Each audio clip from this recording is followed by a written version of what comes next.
घास के मैदान से घिरी एक आकर्षक झोपड़ी में कैली नाम की एक चंचल बिल्ली और मैक्स नाम का एक शरारती चूहा एक असामान्य सद्भाव में रहते थे। सामान्य बिल्ली और चूहे की गतिशीलता के विपरीत वे सबसे अच्छे दोस्त थे, न केवल अपने घर बल्कि अपने रोमांचों को भी साझा करते थे।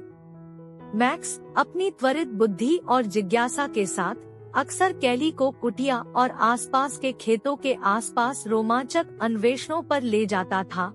कैली अपनी चपलता और तीक्ष्ण प्रवृत्ति के साथ तितलियों का पीछा करते हुए और मैक्स के साथ लंबी घास पर छलांग लगाते हुए मौजमस्ती में शामिल हो जाती थी। उनकी दोस्ती की चर्चा जानवरों के साम्राज्य में थी, क्योंकि इलाके में बिल्लियों और चूहों को विश्वास नहीं हो रहा था कि ऐसा बंधन संभव है। कैली और मैक्स अपराध में सच्चे साझेदार थे।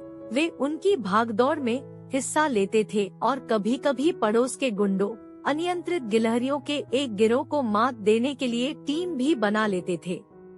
एक धूप भरी दोपहर में जब कैली और मैक्स घास के मैदान में घूम रहे थे, उनकी नजर पक्षियों के एक बच्चे के समूह पर पड़ी जो अपने घोंसले से गिर गए थे। छोटे पक्षी मदद के लिए चहचहाने लगे और बिना किसी हिचकिचाहट के कैली और मैक्स हरकत में आ गए।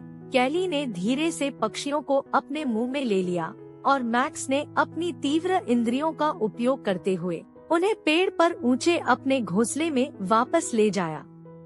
कृतज्ञ पक्षी माता पिता खुशी से अभिभूत हो गए और उन्होंने कैली और मैक्स को जब भी वे चाहें उनसे मिलने के लिए आमंत्रित किया। कैली और मैक्स की दयालुता ने न केवल पक्षियों को बल्कि पूरे घास के मैदान को भी उनका प्रिय बना दिया था।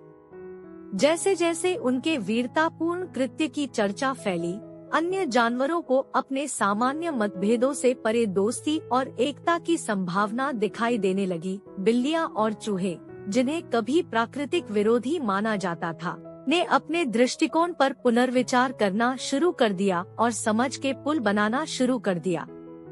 कैली और मैक्स की अनोखी दोस्ती ने न केवल उन्हें खुशी दी बल्कि जानवरों के साम्राज्य में एक सकारात्मक बदलाव के लिए भी प्रेरित किया। बिल्लियां और चूहे अब रूढ़ियों तक सीमित नहीं रहे और सभी प्रकार के जानवर अधिक खुलेपन और दयालुता के साथ बातचीत करने लगे। कैली और मैक्स की कहानी एक दिल छू लेने वाली याद दिलाती है कि दोस्ती रूढ़िवादिता को तोड़ सकती है और सकारात्मक बदलाव ला सकती है। उनका साहसिक कार्य जारी रहा और उनकी कुटिया एकता का प्रतीक बनी रही, जहां सभी प्राणी, चाहे वे कितने भी भिन्न क्यों न हो, मित्रता और सद्भाव में एक साथ आ सकते थे।